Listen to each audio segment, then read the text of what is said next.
Subscribe करिए हमारे channel target UP TET C TET को और बेल आइकन को दबाइए। हेलो फ्रेंड्स, मैं रेनू स्वागत करती हूँ आप सभी का आपके अपने channel target UP TET C TET में। दोस्तों, आप सभी लोग वीडियो को शुरू होने से पहले आप लोग इसको शेयर कर दीजिए। मेरे जितने भी भाई बहन हैं जो जॉब के साथ साथ पढ़ाई कर रहे हैं, उनको मैं हमेशा बोलती हूँ और हमेशा मोटिवेट भी करती रहती हूँ कि आप लोग बहुत परिश्रम कर रहे हैं। इसके अलावा जो हाउस वाइफ हैं, जो अपने घरों के काम करती हैं, परिवार संभालती हैं, बच्चे संभालती हैं, फिर आकर के वो यहाँ पर इन वीडियोस को भी देखती हैं, तो उनके लिए भी मैं मेहनत करती हूँ, रोज मेहनत करती हूँ ताकि आप लोग की जो तैयारी है वो बेहतर हो पाए। तो वीडियो को अगर आप शेयर कर दोगे अपने कॉलेज फ्रेंड्स को तो वो भी आपके साथ आकर के पढ़ेंगे। तो चलिए स्टार्ट करते हैं। उम्मीद करती हूँ आपने वीडियो को शेयर कर दिया होगा। तो क्वेश्चन नंबर 1 से स्टार्ट करते हैं। आपको पता ही है कि सारे विषयों की जो वीडियोस है वो मैं हर रात को 8 बजे किसी न किसी सब्जेक्ट की वीडियो लेकर के आपके लिए आती हूँ। तो आज की ये वीडियो मनोविज्ञान की है, क्योंकि बहुत सारे हमारे भाई बहनों को सीडीपी या मनोविज्ञान थोड़ा कम समझ में आता है। तो यहाँ पर मैं हर एक क्वेश्चन को डिटेल में समझाकर पढ़ाती हूँ, तो जो आपकी तैयारी है वो बेहतर हो पाती है। तो यहाँ पर चलिए हम क्वेश्चन नंबर 1 से स्टार्ट करते हैं। क्वेश्चन नंबर 1 है, पढ़ाते समय सामान्य कक्षा में अध्यापक का सर्वाधिक ध्यान किस मनोवैज्ञानिक तथ्य पर होना चाहिए? क्योंकि आप सभी लोगों ने शिक्षक बनने की जो ट्रेनिंग है वो ले ली है, तो आप लोगों को ये चीज पता हो भी चुकी होगी कि एक अध्यापक के लिए सबसे ज्यादा जरूरी क्या बात होती है कक्षा में। ये आप सभी लोगों को पता है कि एक क्लासरूम है, अगर क्लासरूम में 30 बच्चे बैठे हुए हैं तो वो 30 के 30 बच्चे एक तरीके के तो होंगे नहीं। तो यहाँ पर देखिए शिक्षक को क्या ध्यान देना चाहिए कक्षा में पढ़ाते समय, अपने शिक्षण की तकनीकी पर, यानी कि वो किस तरीके से किन उदाहरणों का प्रयोग करके, किन तकनीकों का प्रयोग करके, किन शिक्षण सूत्रों का प्रयोग करके बच्चों को पढ़ा रहे हैं। फिर है शारीरिक क्षमता के अनुसार बच्चों के, फिर है व्यक्तिगत भिन्नता के आधार पर, या फिर पारिवारिक स्थिति के आधार पर। तो यहाँ पर पारिवारिक स्थिति का बच्चों के सीखने से नहीं कोई मतलब है, क्लासरूम से कोई मतलब नहीं है कि क्लासरूम में सारे बच्चे समान है और उनका जो ध्यान है वो पढ़ाई में है। तो इस तरीके से सबसे महत्वपूर्ण जो होता है एक शिक्षक के लिए, सभी बच्चों की जो व्यक्तिगत विभिन्नता है इसको ध्यान में रख करके ही पढ़ाना।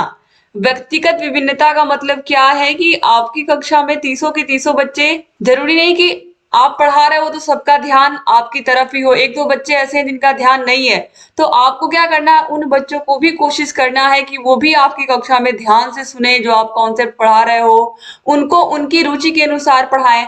तो सारे बच्चों की जो व्यक्तिगत विभिन्नता है उन विभिन्नताओं को ध्यान में रखते हुए बच्चों को आपको पढ़ाना है। जैसे क्या होता है कि कक्षा में अब एक बच्चा है, जरूरी नहीं कि उसको सारे सब्जेक्ट पसंद हो। कोई बच्चा होगा उसको हिंदी पढ़नी अच्छी लगती है, कोई है किसी को इंग्लिश अच्छी लगती है, किसी को मैथ अच्छा लगता है, किसी को साइंस अच्छा लगता है।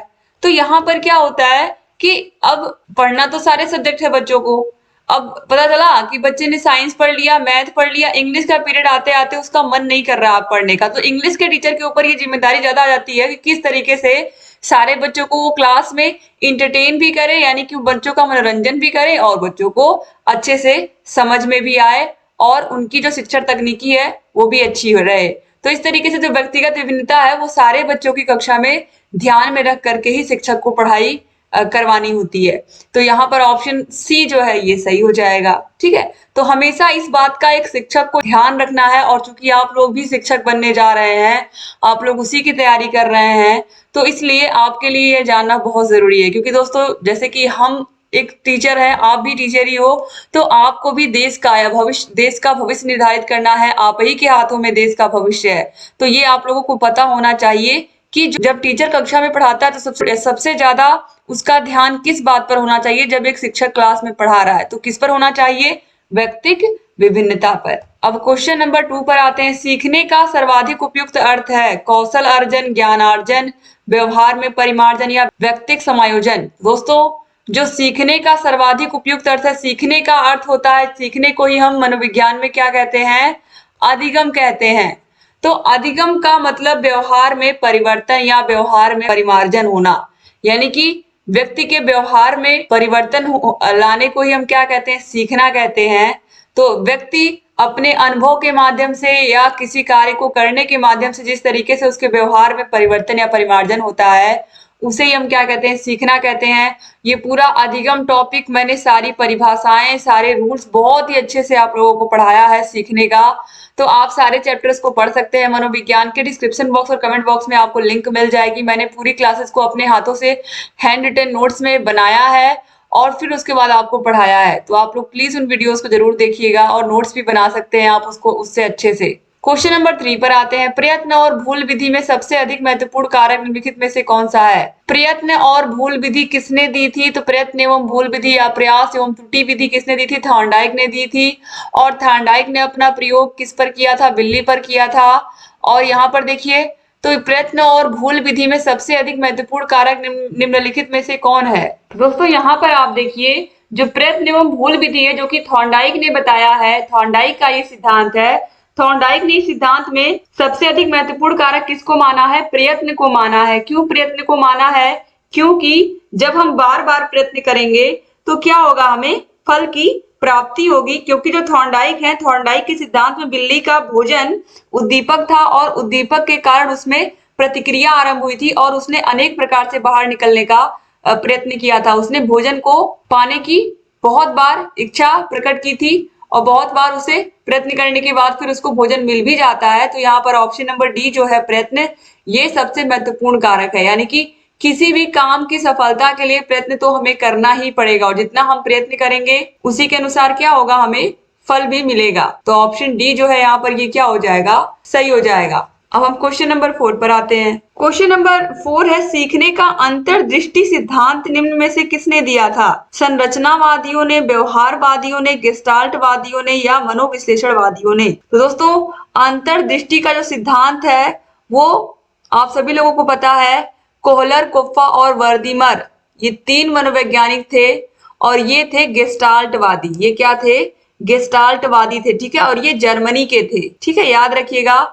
और अंतर्दृष्टि का सिद्धांत किसने दिया था अगर पूछेगा तो कॉलर ने दिया था। कॉलर का नाम सबसे पहले आता है और कॉलर ने प्रयोग किस पर किया था? चिंपैंजी पर किया था, ठीक है, चिंपैंजी पर किया था जिसका नाम क्या था? सुल्तान था, ठीक है। तो इस तरीके से याद रखिएगा।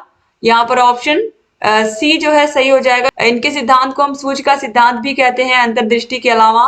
तो इन्होंने क्या कहा था कि किसी भी समस्या का जो समाधान है वो हमारे अंदर अचानक से आता है, जिसे हम सूझ कहते हैं। जैसे कि रीजनिंग हम लगाते हैं तो रीजनिंग में किसी समस्या का जो समाधान है वो अचानक से हमें दिख जाता है। तो यहाँ पर ऑप्शन सी सही हो गया। अब क्वेश्चन नंबर 5 पे आते हैं। अधिगम की सफलता का प्रमुख आधार है प्रशंसा, पुरस्कार, नेतृत्व या लक्ष्य प्राप्ति की उत्कृष्ट इच्छा। तो अधिगम की सफलता का जो प्रमुख आधार है दोस्तों वो यही है, लक्ष्य प्राप्ति की उत्कृष्ट इच्छा। यानी कि जब आप अच्छे से सीखे रहोगे तो किसी भी काम की, किसी भी लक्ष्य की प्राप्ति के लिए आपके अंदर उत्कृष्ट इच्छा होगी और आप उसको पा कर रहेंगे। तो सीखने की सफलता इसी बात पर निर्भर है कि लक्ष्य प्राप्ति की आपके अंदर कितनी उत्कृष्ट इच्छा है। क्वेश्चन नंबर 6 पर आते हैं। कोहलर ने अपना प्रसिद्ध प्रयोग निम्न में से किस पर किया था? तो बंदर पर यहाँ पर देखिए दिया हुआ है, चिंपैंजी पर, बिल्ली पर, चूहे पर। तो चूहे पर तो स्किनर ने किया था, बिल्ली पर थॉर्नडाइक ने किया था। तो चिंपैंजी पर किसने किया था? कोहलर ने ही तो किया था। अभी पीछे आपने क्वेश्चन देखा है, कोहलर ने चिंपैंजी पर अपना प्रयोग किया था। उस प्रयोग का नाम क्या था? सूझ का सिद्धांत या अंतर्दृष्टि का सिद्धांत। ये सारे सिद्धांतों को मैंने डिटेल में चित्र के माध्यम से आप लोगों को पढ़ाया है। तो क्लासेस अगर आपने नहीं अटेंड की है मनोविज्ञान की तो डिस्क्रिप्शन बॉक्स, कमेंट बॉक्स में आपको लिंक मिल जाएगा। आप प्लीज सारे के सारी क्लासेस को एक बार देख लीजिए। अगर आप नोट्स नहीं बना रहे हैं, केवल अगर आप सुन ले रहे हैं तो भी आपके हर एक चैप्टर का कॉन्सेप्ट क्लियर हो जाएगा और बहुत ही अच्छे से आप यहाँ पर सारे कॉन्सेप्ट को जब समझ लोगे आप तो आपके लिए इन सारे क्वेश्चंस को समझना बहुत इजी हो जाएगा। तो अब आगे बढ़ते हैं दोस्तों। क्वेश्चन नंबर 7 है, विकास शुरू होता है उत्तर बाल्यावस्था से, प्रसव पूर्व अवस्था से, शैशवावस्था से या पूर्व बाल्यावस्था से?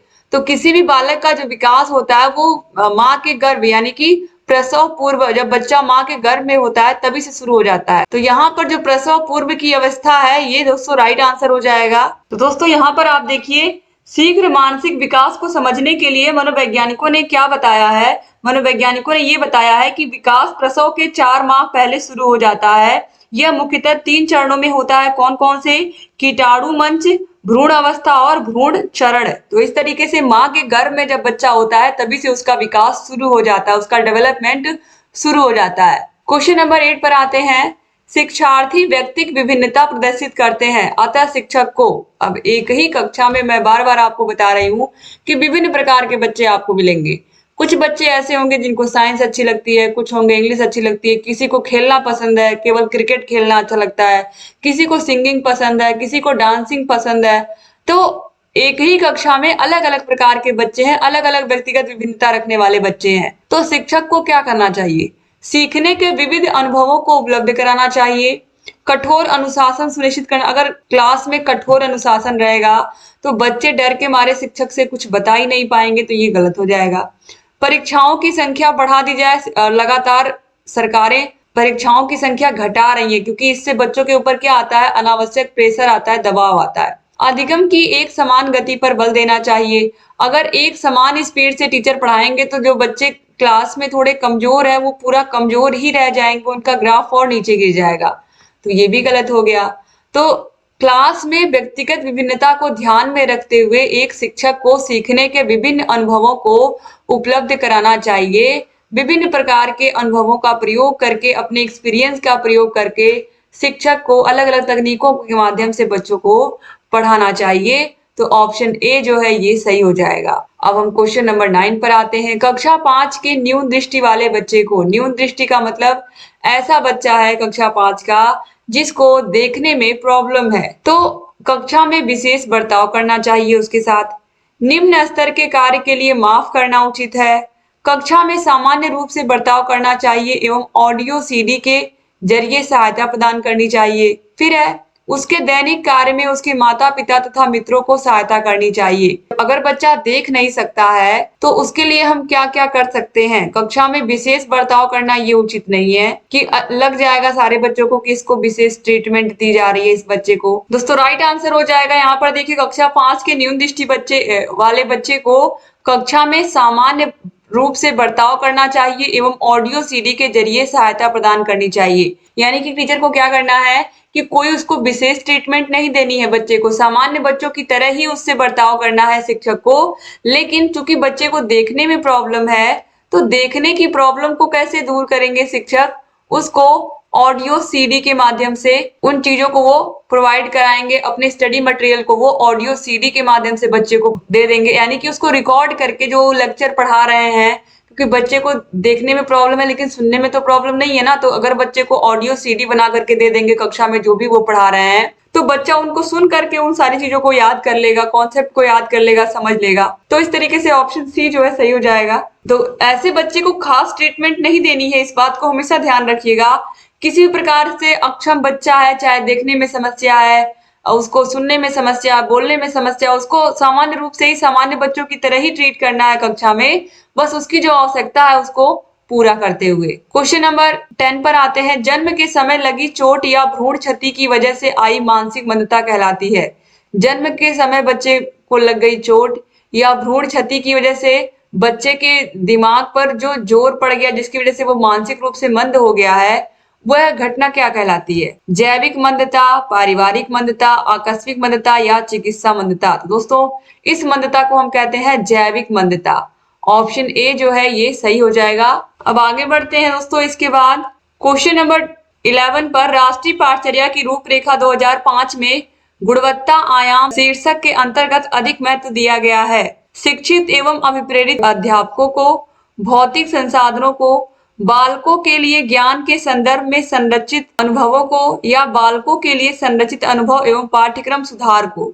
तो दोस्तों एनसीएफ 2005 में क्या बात कही गई है? एनसीएफ 2005 में ये बात कही गई है कि जो पाठ्यक्रम है, यानी कि बच्चों का जो सिलेबस बनता है, जैसे मान लीजिए कक्षा 3 का बच्चा है, 3 के बच्चों का सिलेबस बनाना है, तो जो 3 के बच्चों का सिलेबस बनाएंगे हम, तो उनकी जो मानसिक क्षमता है, वो किस तरीके के सवालों को हल कर ले पाएंगे, वो कितने सोच सकते हैं, इन सब बातों को ध्यान में रख करके, उनकी मानसिक क्षमता को ध्यान में रख करके, उनकी आयु को ध्यान में रख करके, यानी कि उनकी एज को ध्यान में रख करके ही हम उन बच्चों का पाठ्यक्रम बनाएंगे। तो इस तरीके से बालकों के लिए संरचित अनुभव एवं पाठ्यक्रम सुधार को, इस पर बल दिया गया है। किसमें? राष्ट्रीय पाठचर्या की रूपरेखा 2005 में। यानी कि बच्चों की मानसिक क्षमता और उनकी आयु के अनुसार, उनकी एज के अनुसार पाठ्यक्रम बनाया जाए, जो सिलेबस है उसको बनाया जाए बच्चों को ध्यान में रख करके। तो यहाँ पर ऑप्शन डी जो है सही जाएगा, क्योंकि आज की जो शिक्षा है वो क्या है, बाल केंद्रित शिक्षा है। बच्चे को ध्यान में रख करके ही हमें जो शिक्षा है वो देनी है। क्वेश्चन नंबर 12 है, 5 वर्ष का राजू अपनी खिड़की के बाहर तूफान को देखता है। बिजली चमकती है और कड़कने की आवाज आती है। राजू शोर सुनकर उछलता है। बार बार यह घटना होती है, फिर कुछ देर शांति के पश्चात बिजली कड़कती है। राजू बिजली की गर्जना सुनकर उछलता है। राजू का उछलना सीखने के किस सिद्धांत का उदाहरण है? शास्त्रीय अनुबंधन, प्रयत्न एवं भूल, क्रिया प्रसूत अनुबंधन या उपयुक्त में से कोई नहीं। तो आप लोगों को याद होगा जो शास्त्रीय अनुबंधन का सिद्धांत है जो कि एक कुत्ते पर किया गया था, और ये प्रयोग किसने किया था? पावलो ने किया था। तो पावलो ने क्या कहा था? जैसे ही घंटी बजती है तुरंत कुत्ते को खाना दिया जाता था। तो खाना देखते ही क्या होता था कि उसके मुंह से, कुत्ते के मुंह से लार टपकने लगती थी। कुत्ते के मुंह से लार टपकने लगती थी। तो उसको पता था कि जैसे ही घंटी बजेगी तुरंत उसको खाना मिलेगा, तो उसके मुंह से लार टपकनी शुरू हो जाती थी।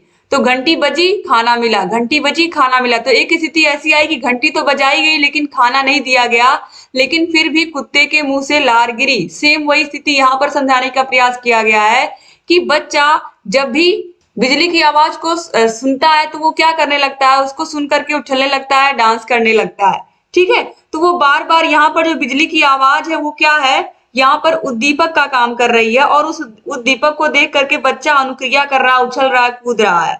ठीक है, तो इस प्रकार से आपको समझ में आ गया होगा कि ये शास्त्रीय अनुबंधन के सिद्धांत के अंतर्गत है, जो कि पावलो ने दिया था। तो ऑप्शन ए यहाँ पर क्या हो जाएगा? सही जाएगा। ये सारे के सारे जितने भी सीखने के जो सिद्धांत हैं, और जितने भी यहाँ पर चाहे पावलो का हो, कोहलर का, थांडाई का, ये सब मैंने आप लोगों को पढ़ाया है चित्र के माध्यम से। तो आप लोग प्लीज क्लासेस को जरूर देखिए। अगर आपको आसानी से चाहते हैं आपकी बाल मनोविज्ञान, आपका सीडीपी पूरा तैयार हो जाए, तो अलग से आपको कोई मेहनत करने की जरूरत नहीं, बट उन वीडियोस को केवल देख लेना जो मैंने बनाया है। क्वेश्चन नंबर 13 है, सीखना व्यवहार में उत्तरोत्तर सामंजस्य की प्रक्रिया है, यह कथन किसका है? पियाजे का, क्रो एंड क्रो का, स्किनर का या कोहलर का? दोस्तों, ये जो परिभाषा है, सीखना व्यवहार में उत्तरोत्तर सामंजस्य की प्रक्रिया है, ये कहा है स्किनर ने। किसने कहा है? स्किनर ने कहा है।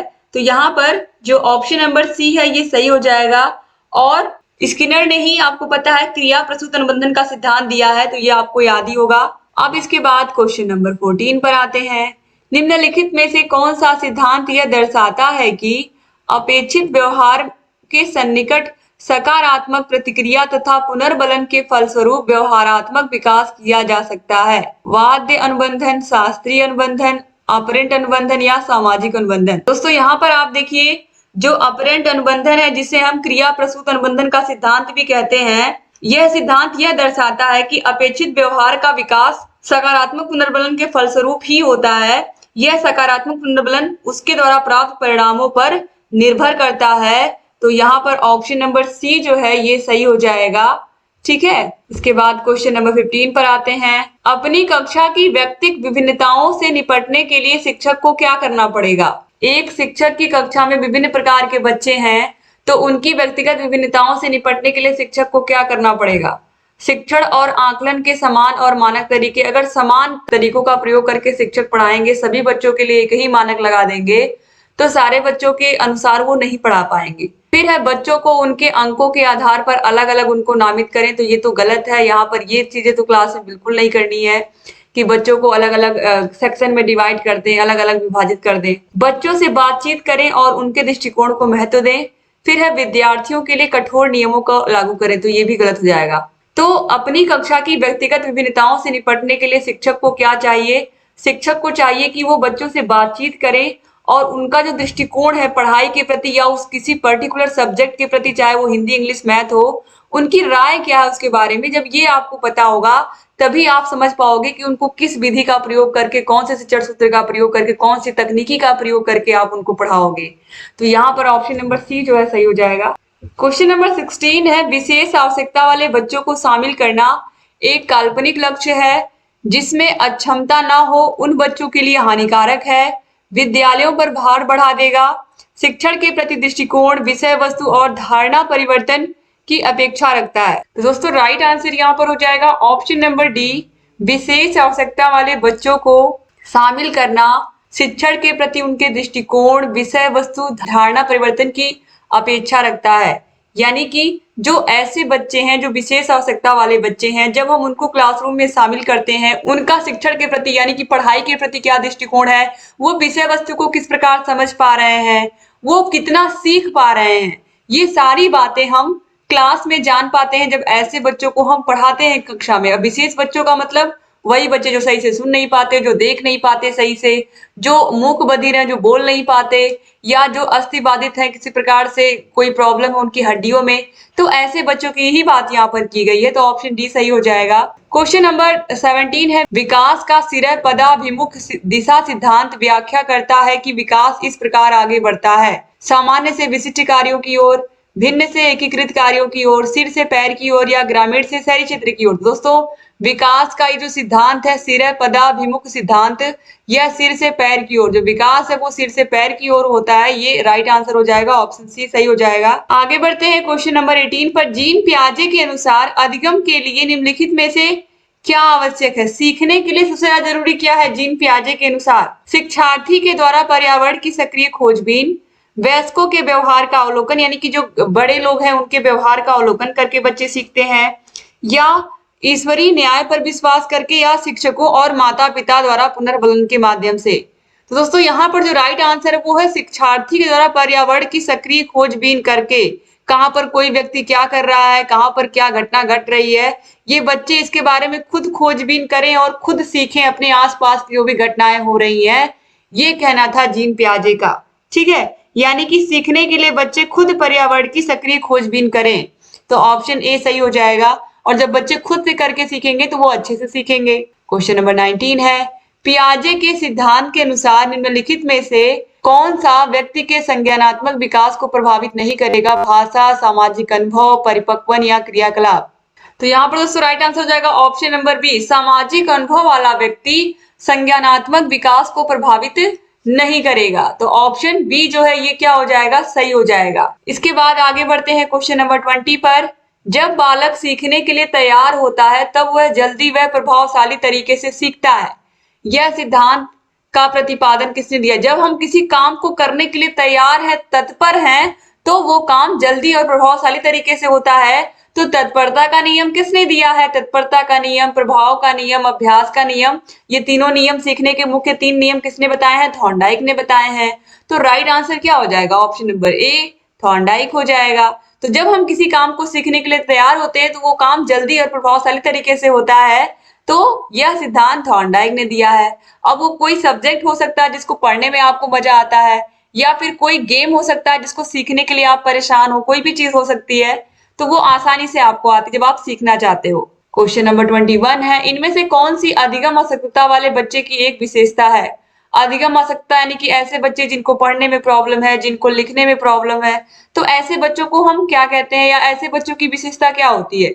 50 से नीचे की बुद्धि लब्धि, अन्य बच्चों को धमकाना और अकामक कार्यों में लगे रहना, एक ही प्रकार की गत्यात्मक क्रिया को बार बार दोहराना, या धारा प्रवाह रूप से पढ़ने तथा शब्दों पर पलट कर जाने में कठिनाई। तो दोस्तों यहाँ पर देखिए ऑप्शन नंबर डी है, धारा प्रवाह रूप से पढ़ने तथा शब्दों पर पलट कर जाने में कठिनाई होती है। जैसे कि बच्चा वॉच को सा पढ़ रहा है तो उलट नहीं पा रहा या पलट नहीं पा रहा, ये दिक्कत हो रही है, पढ़ने में प्रॉब्लम हो रही है, तो इसको हम क्या कहते हैं? डिसलेक्सिया कहते हैं।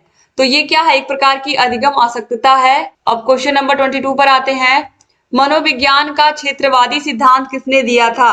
कर्ट लेविन ने दिया था, या कुर्ट लेविन ने, लियोन फेंस्टिगर ने, हेनरी गोगार्ड ने, या फिर सी.टी. मॉर्गन ने? किसने दिया था? तो दोस्तों कुर्ट लेविन ने अधिगम के क्षेत्रवादी सिद्धांत या संज्ञानात्मक क्षेत्र सिद्धांत को दिया था। याद रखिएगा, इस सिद्धांत का प्रतिपादन इन्होंने 1917 में किया था, ये भी याद रखिएगा। और इस सिद्धांत के अनुसार जीवन स्पेस यानी कि लाइफ स्पेस अर्थात व्यक्ति के संसार का परिमार्जन ही अधिगम है। तो यहाँ पर जो ऑप्शन नंबर ए है कुर्ट लेविन, ये राइट आंसर हो जाएगा। क्वेश्चन नंबर 23 पर आते हैं।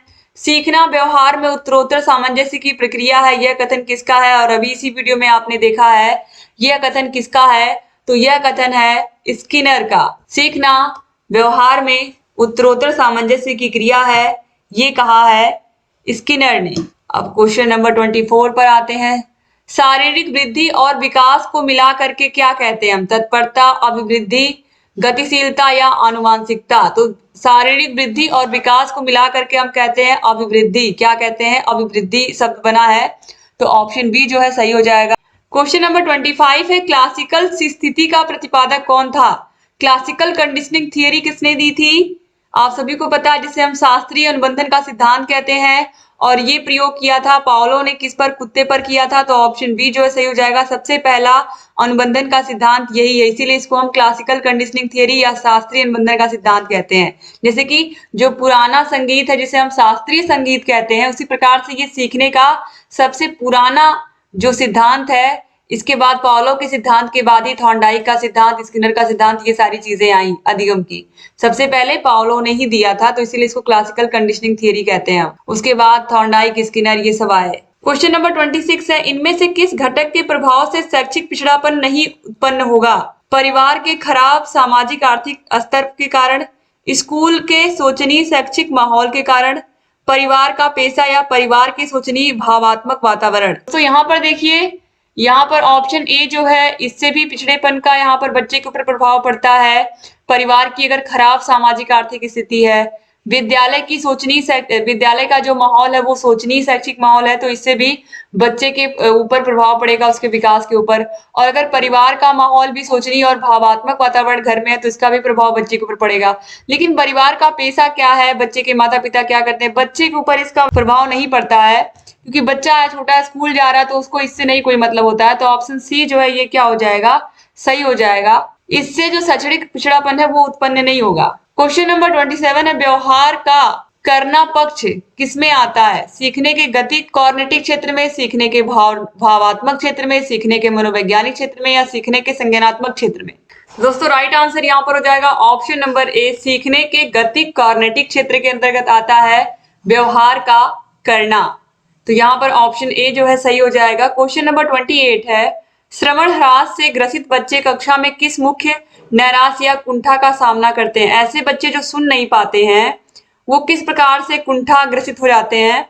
दूसरों के साथ संप्रेषण करने तथा सूचनाओं को बांटने में अक्षमता, दूसरे विद्यार्थियों के साथ परीक्षा देने में अक्षमता, प्रस्तावित पाठ्य पुस्तक को पढ़ने की अक्षमता, या खेल कूद में भागीदारिता निभाने में अक्षमता। दोस्तों दूसरे बच्चों के साथ वो संप्रेषण नहीं कर पाते, अपने विचारों का आदान प्रदान नहीं कर पाते, यानी कि अगर वो बोल रहे हैं तो सामने वाला सुन तो ले रहा है, लेकिन सामने वाला उनके प्रश्नों का क्या उत्तर दे रहा है वो सही से नहीं सुन पाते हैं, क्योंकि उनको सुनने में दोष है, ठीक है, और वो इस प्रकार से सूचनाओं को प्राप्त भी नहीं कर पाते हैं। तो ऑप्शन ए जो है क्या हो जाएगा? सही हो जाएगा। क्वेश्चन नंबर 29 पर आते हैं, व्यक्तिगत रूप से शिक्षार्थी एक दूसरे से डैश में भिन्न होते हैं। तो आप सभी लोगों को पता है कि सभी बच्चों की जो बुद्धि होती है वो क्या होता है, और सभी बच्चों का जो विकास होता है वो क्या होता है? भिन्न भिन्न होता है। तो दोस्तों यहाँ पर आप देखिए राइट आंसर हो जाएगा ऑप्शन नंबर डी, जो विकास की दर होती है वो सारे बच्चों की क्या होती है? अलग अलग होती है। तो यहाँ पर ऑप्शन डी सही हो जाएगा। अब क्वेश्चन नंबर 30 पर आते हैं, निम्न में से कौन सा विशिष्ट अधिगम विकलांगता का उदाहरण है? ऑटिज्म, डिसलेक्सिया, मानसिक मंदता, या अटेंशन डिफिट हाइपर डिसऑर्डर। तो आप सभी लोगों को पता है कि जो यहाँ पर डिसलेक्सिया है ये क्या है? अधिगम विकलांगता का उदाहरण है, जिसमें हम कह सकते हैं कि बच्चे को सही से पढ़ने में कठिनाई होती है और बच्चा पढ़ नहीं पाता। जैसे कि आपको मैंने बहुत सारे एग्जाम्पल दिए अभी इसी में, वो वॉच को इस तरीके से सा पढ़ता है, उल्टा पढ़ता है, बच्चा सही से अंतर नहीं कर पाता है शब्द अक्षरों में। तो इस तरीके से यहाँ पर डिसलेक्सिया राइट आंसर हो जाएगा। और यहाँ पर सारे के सारे क्वेश्चंस आप लोगों ने कर लिए। उम्मीद करती हूँ वीडियो आपको पसंद आई होगी। टॉप 30 क्वेश्चंस आपको कैसे लगे जरूर कमेंट करिएगा। डिस्क्रिप्शन बॉक्स, कमेंट बॉक्स में सारे विषयों की लिंक मिल जाएगी। अगर चैनल को सब्सक्राइब नहीं किया तो प्लीज सब्सक्राइब कर दीजिए। और हर रात को 8 बजे मेरी वीडियोस आती हैं, तो 8 बजे आप लोग जरूर आ जाया करें वीडियो को देखने के लिए। डिस्क्रिप्शन बॉक्स और कमेंट बॉक्स में आपको लिंक मिल जाएगी। Thank you so much video को पूरा देखने के लिए। चैनल से ऐसे ही बने रहिए दोस्तों, और आपके लिए ढेर सारी वीडियोस मैं लेकर के आती रहूंगी और आपकी तैयारी को बेहतर से बेहतर कराती रहूंगी। और उम्मीद यही है कि आप लोगों को वीडियोस अच्छी लग रही होंगी। अच्छी लग रही है, कैसी लग रही है आप जरूर कमेंट करिएगा। और कौन कौन से विषयों की वीडियोस आपको चाहिए ये भी कमेंट करिएगा। Thank you so much video को पूरा देखने के लिए। एक बार फिर से आप सभी का जय हिंद दोस्तों।